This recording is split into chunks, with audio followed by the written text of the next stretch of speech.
মানুষের কোন বিষয়ে অহংকার থাকে? সময়, ক্ষমতা, শরীর আর সম্পত্তি। আর এই চারটি সর্বদা সঙ্গে থাকে না। কি বিচিত্র ব্যাপার! আপনি নিজেই দেখুন। সময় আজ ভালো হলেও কাল অবশ্যই খারাপ হতে পারে। ক্ষমতা আজ আপনার থাকলেও কাল তা নাও থাকতে পারে। এই শরীরটা তো নশ্বরই বটে। যত আপনি বার্ধক্যের দিকে অগ্রসর হবেন, দুর্বল হতে থাকবেন, সৌন্দর্য ক্ষীণ হতে থাকবে। আর সম্পত্তি আজ আপনার, কাল অন্য কারোর হয়ে যাবে। আর এই সমস্ত নশ্বর জিনিসে মন কেন্দ্রীভূত করতে করতে ব্যক্তি ভুলে যান সেই বিষয়গুলি যা সর্বদা আপনার সাথে থাকবে, আপনার ঢাল হবে, আপনার সম্বল হয়ে থাকবে। আর তা হল আপনার স্বভাব, বুদ্ধি, সৎসঙ্গ আর খাঁটি সম্পর্ক। নিজের স্বভাব শীতল রাখুন, কর্মে বুদ্ধির পরিচয় দিন, সর্বদা ভালো মানুষের সাথে সময় কাটান, আর খাঁটি সম্পর্ক সর্বদা পালন করুন। জীবনে সর্বদা সুখী হবেন। রাধা রাধা। আমরা কর্ম করি, আর সেই কর্ম অনুসারে আমাদের তার ফল প্রাপ্ত হয়। এখন এই কর্ম আরো শ্রেষ্ঠ হতে থাকে, আমরা আরো প্রেরিত হতে থাকি। তার জন্য আমরা বড় বড় জ্ঞানীদের থেকে প্রভাবশালী, প্রেরণাদায়ক ব্যক্তির সাথে দেখা করার চেষ্টা করি। দেখা করিও, নিজের কর্মের বিষয়ে বিচার করি, আলোচনা করি। তাই তো, কারণ আমাদের কাজ দেখে তাতে বিশেষ মতামত সামনে থাকা ব্যক্তি দিতে পারে। কিন্তু এই পুরো চক্রতে সংসারের সব থেকে গুরুত্বপূর্ণ ব্যক্তির সাথে কথা বলতে আমরা ভুলেই যাই। আপনি কি জানেন সংসারের সব থেকে গুরুত্বপূর্ণ ব্যক্তি কে? স্বয়ং আপনি। হ্যাঁ, আপনি সে। আপনি জীবিত আছেন, তাই এই সংসার জীবিত আছে। আপনি হলেন আপনার সমস্ত কর্মের কেন্দ্র। তাই এবার থেকে প্রতিদিন একটু সময় নিজের জন্য বের করে নিজের সাথে কথা বলুন। নিজেকে বুঝুন, নিজের কর্মকে বুঝুন। কিছু প্রশ্ন আসবে, কিছুর উত্তর পাবেন। আরো কিছু প্রশ্ন আসবে যার উত্তর আপনি অবশ্যই পাবেন। কিন্তু এটা করবেন অবশ্যই, নয়তো আপনি এই সংসারের সব থেকে গুরুত্বপূর্ণ ব্যক্তির সাথে দেখা করার সুযোগই হারিয়ে ফেলবেন। এবার বলুন, আপনি কি এরকম চাইবেন? রাধা রাধা। প্রেম, ঘৃণা,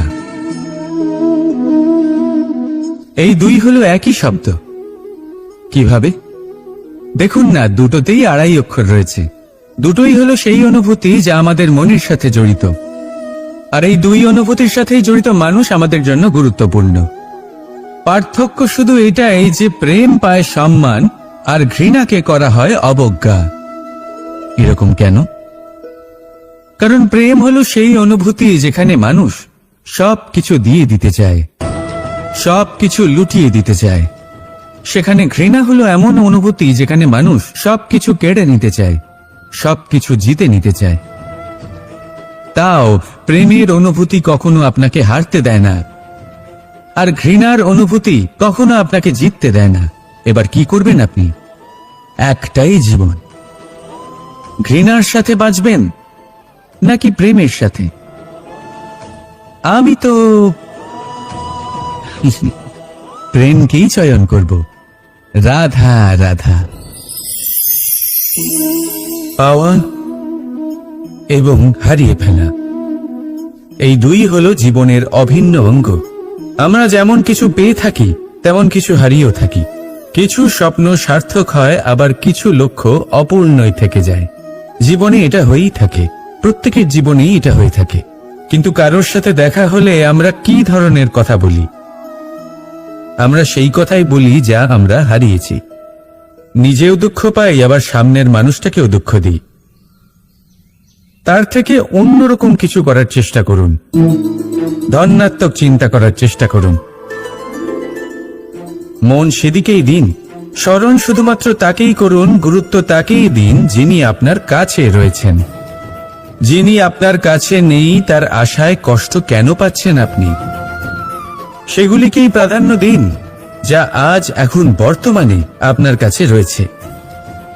যেমন আমি কংস মামাকে স্মরণ করি না যিনি আমার ছেলেবেলা নষ্ট করে দিয়েছেন। আমি স্মরণ করি আমার যশোদা মাকে, আমার বলরাম দাদাকে, আমার রাধাকে, যারা আমার জীবনকে ভরিয়ে তুলেছেন। আপনিও ঠিক এটাই করুন আর আমার সাথে ভালোবেসে বলুন, রাধা রাধা। কথায় বলা হয় জীবনে ভালোবাসাই হলো সুখের মূল। এটা সত্য। এবার প্রশ্ন হলো এটাই যে এই ভালোবাসা কার সাথে করা উচিত? যদি আপনি কিছুক্ষণের জন্য সুখ পেতে চান তাহলে ভালোবাসুন নিজের রুচি মতো। যদি আপনি কিছুদিনের জন্য সুখ পেতে চান ভালোবাসুন নিজের বন্ধুদের। যদি আপনি কয়েক মাসের জন্য, কয়েক বছর বা অনেক বছরের জন্য সুখী হতে চান তাহলে ভালোবাসুন নিজের পরিবারকে, মাতা পিতা, নিজের সন্তান, স্বামী স্ত্রী, নিজের আত্মীয়দের। কিন্তু যদি আপনি চিরকালের জন্য সুখী হতে চান তাহলে ভালোবাসতে হবে শুধু নিজের কর্মগুলিকে। কারণ সম্পর্ক যেমনই হোক না কেন কখনো না কখনো ভেঙে যাবেই। এই সংসার হলো এমনই যে যাদের সঙ্গ আমরা পাই তাদের সঙ্গ একদিন ত্যাগ করতে হয়। শুধু কর্মই হলো এমন এক সঙ্গ যা কখনো আপনাকে ত্যাগ করবে না। আপনার মৃত্যুর পরেও এই কর্ম আপনাকে বাঁচিয়ে রাখবে। তাই সবসময় মনে রাখবেন এই কর্ম ধর্ম মনে করে পালন করা উচিত। জীবনের শেষ মুহূর্ত পর্যন্ত কর্মকে ভালোবাসুন। জীবনের শেষ মুহূর্ত পর্যন্ত সুখে থাকবেন। আর আমি তো সবসময় বলি শুধু কর্ম করতে থাকো, ফলের চিন্তা করো না। তাহলে আসুন আর আমার সাথে ভালোবেসে বলুন, রাধা রাধা। সদিচ্ছা। দেখতে গেলে 3 অক্ষরে তৈরি এই শব্দ, কিন্তু সমস্ত ত্রিলোক তার উপরেই আধারিত। আপনি এই সংসারে এসেছেন তখন অবশ্যই শ্বাস নেবেন, কিন্তু তার বদলে আপনাকে কিছু তো দিতেই হবে। আপনার উপর নির্ভর করছে আপনি কি দেবেন। কি দেবেন এই সংসারকে, এই সমাজকে, নিজের পরিবারকে, আর তার বদলে কি নেবেন? যশ নাকি অপযশ? দেখুন, এক ছিল রাবণ যে কিনা সমুদ্র পার করলো সীতাকে অপহরণ করার জন্য, আর এক ছিলেন রামচন্দ্র যিনি সমুদ্র পার করেছিলেন, সেতু বানিয়ে গিয়েছিলেন সীতাকে ফিরিয়ে নিয়ে আসার জন্য। দুজনেই সমুদ্র পার করেছিলেন, শুধু পার্থক্য ছিল সদিচ্ছাকে বোঝার, লক্ষ্যের। অনেক মানুষের যাত্রা একরকম হতেই পারে, কিন্তু আনন্দ তখনই লাভ করবেন যখন লক্ষ্য শুভ হবে, মহান হবে। এই লক্ষ্য দিয়ে এই সংসারের কল্যাণ হবে এবং মানুষের সম্মান হবে। যদি আপনার সংকল্প উচিত হয় তাহলে আপনার লক্ষ্য উচিতই হবে, নয়তো শুধুমাত্র বিনাশ হবে।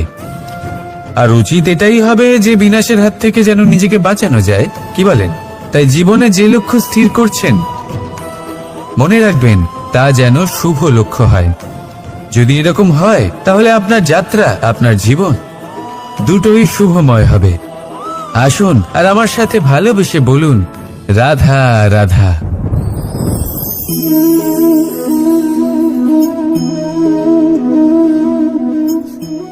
মুক্ত। এই মুক্তই সবাইকে মোহিত করে দেয়, নিজের দিকে আকর্ষিত করে।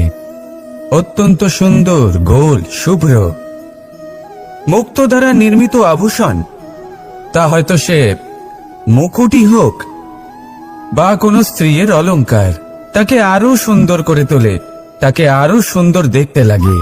এবার এই মুক্তকে এত সুন্দর দেখার জন্য কত কষ্ট সহ্য করতে হয় তা কি কখনো আপনি ভেবেছেন? এই মুক্ত ঝিনুক থেকে বের করা হয়। ঝিনুক যা কিনা সমুদ্রের তলদেশে থাকে, ওকে কত কষ্ট সহ্য করতে হয়। জলের চাপ সহ্য করতে হয়, সমুদ্রের স্রোত সহ্য করতে হয়, এই ঝিনুককে এত কষ্ট সহ্য করতে হয়, এই মুক্তকে এত কষ্ট সহ্য করতে হয়, তারপরে এর রূপ এত সুন্দর হয়। যদি আপনিও আপনার পরিশ্রমের সৌন্দর্য, নিজের পরাক্রমের সৌন্দর্য এই সংসারে প্রকাশিত করতে চান, তাহলে আপনাকেও কষ্ট সহ্য করতেই হবে। তাই জীবনে যখনই সংকট আসবে, বিপদ আসবে, সমস্যা আসবে, তখন একে সুযোগ হিসেবে গ্রহণ করুন। কারণ এই বিপদের সাথেই লড়াই করে আপনি মুক্তর মতোই পরিশুদ্ধ হয়ে উঠবেন। তাহলে আসুন আর আমার সাথে ভালোবেসে বলুন, রাধা রাধা।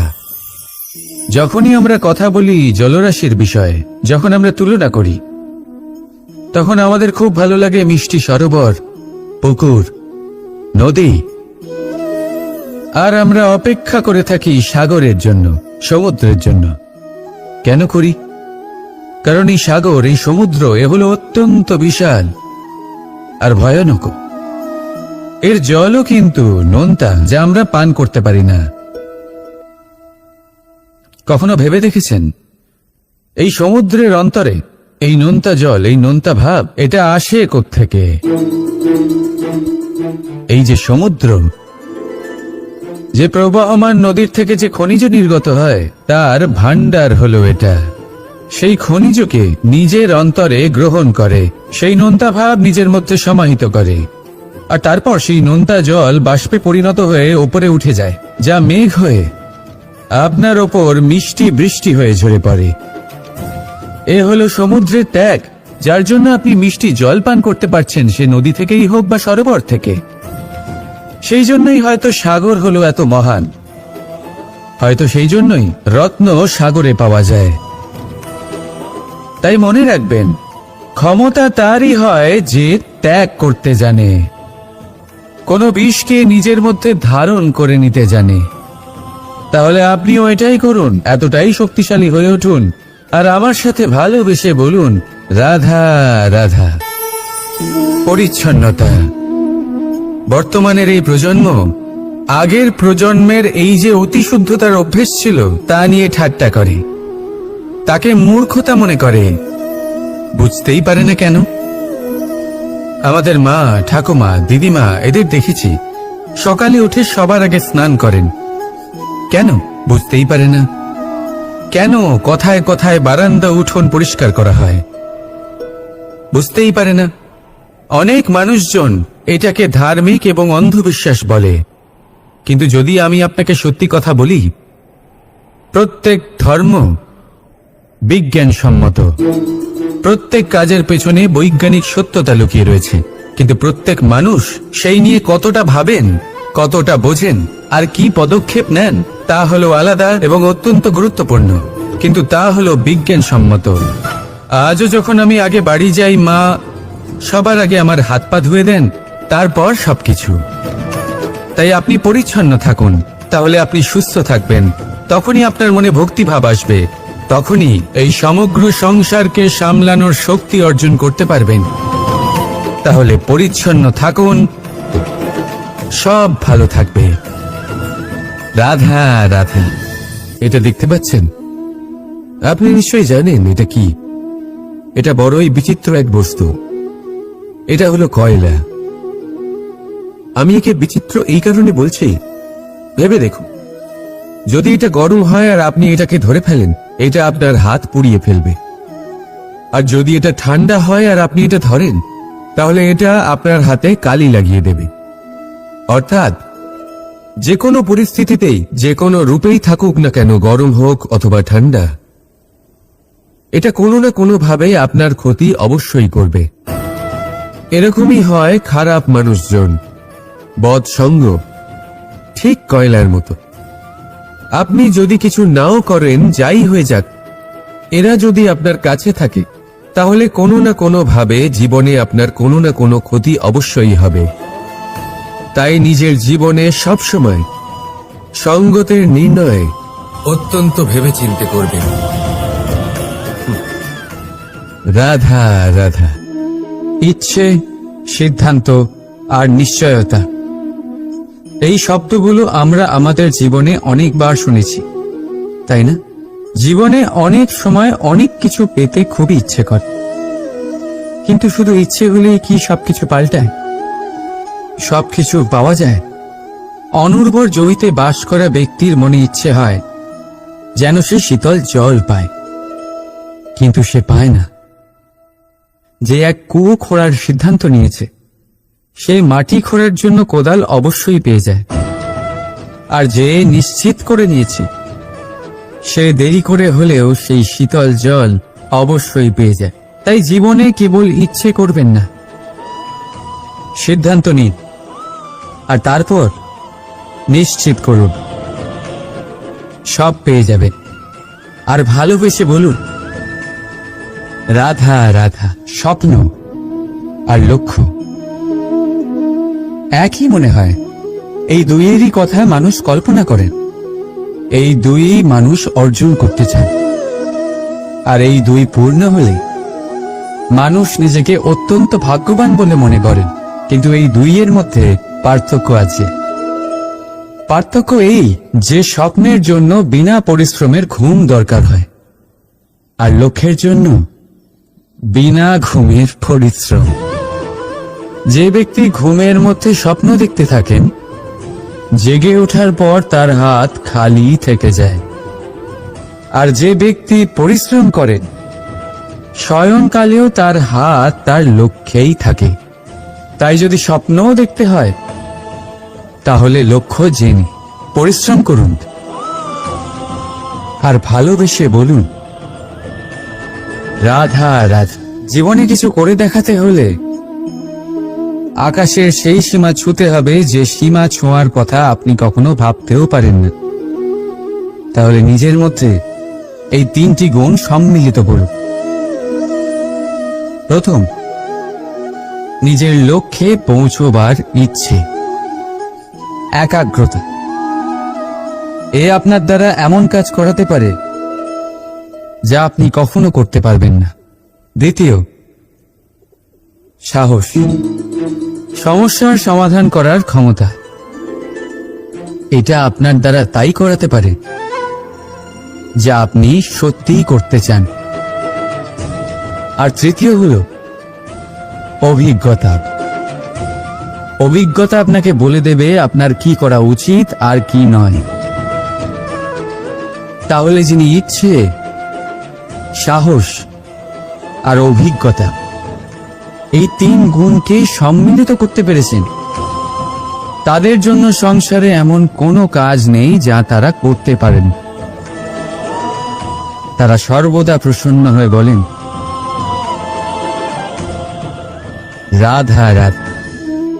মানুষের একটা বিশেষ প্রবৃত্তি হলো তারা কখনো নিজেকে নিয়ে সন্তুষ্ট হন না, কখনো নিজেকে নিয়ে প্রসন্ন হন না।